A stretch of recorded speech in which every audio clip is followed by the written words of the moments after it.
Ella had been bitten on the arm and leg, but no one had noticed. There was a hush from the other children when 6-year-old Ella stood beside me. For over a year she'd always been at the edge of classroom activities, but now all eyes were on her as someone whispered, "A wolf got her." He meant one of the wolves that had blown down the homes of the 3 little pigs, a story they had recently read with their teacher. Within minutes, a dozen children needed medical attention, as others searched the woods for wolves. Every child was urgently and imaginatively grappling with the inquiry question, what should we do with the wolves?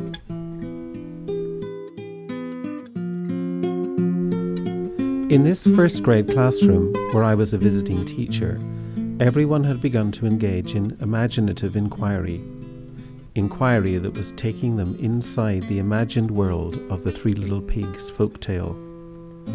What if we were pigs trying to protect ourselves? What if we were wolves looking for food? Imaginative inquiry was transforming both the learning in this classroom and my teaching relationship with the children. I talked with children as if I too had to deal with dangerous wolves. "How might we catch the wolves without hurting them?" I asked. And in response, those whose guns were trained on the forest transformed their weapons into tranquilizers and cameras.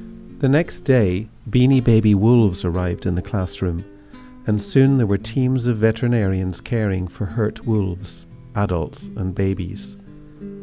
Where might we take the wolves so they could live undisturbed? I wondered.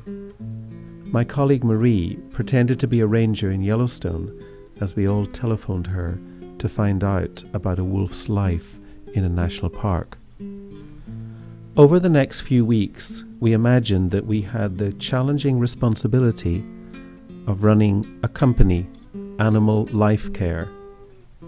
In planning how to move those wolves to Yellowstone National Park, scores of complex inquiry questions guided the children's literacy, scientific and mathematical learning, as well as my teaching.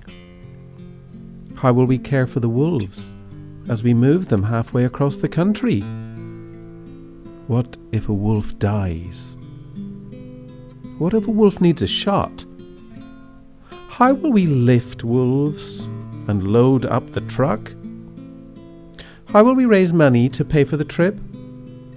Who will pass the driving tests to drive the trucks? Where will we stay on the way?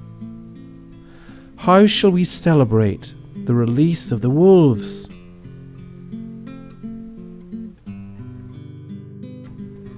Just like adults, all children are naturally curious and will engage in deep learning in communities of inquiry. Children are filled with questions about the world around them and the worlds that they imagine from stories. But too often in classrooms, children's questions are either passed over or are not harnessed and extended by teachers. Nothing engages children like play, yet play in classrooms is easily mistaken for frivolity. Couple pretend play with inquiry and add an adult who joins in the group exploration, and you have imaginative inquiry. To use imaginative inquiry in the classroom, we have to be children's colleagues on a collaborative, playful journey of exploration. We have to be able to listen and struggle with children, not dominate them. We must follow children's lead, but also suggest other possibilities and shape and challenge their ideas about complex questions. Together, we can imagine other possible lives, possible communities, and possible futures.